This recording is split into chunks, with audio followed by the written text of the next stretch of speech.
SM Bikutan. Susunduin ko yung aking anak. Kasi pumunta siya dito. Aakyat ako dito sa hagdanan na bago.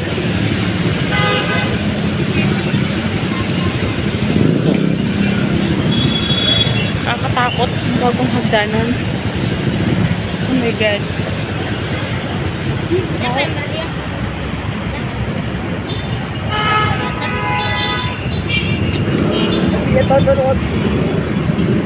So yun. Dito ako sa tuktok ng kalangitan. Madilim. Maapoy.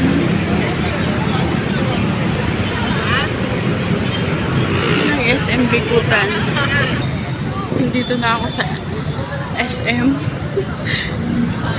Papasok ang agta sa SM. Aray mo, ang dulas mo, sorry. Ang dulas kasi basa. Yun.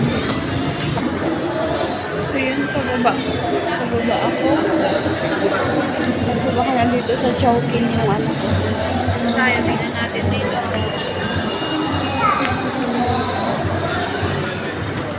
So sabi ko gusto ko kumain ng halo-halo. Order na siya. Hindi ko mahanap yung aking anak kung nasaan. Yung Chowking.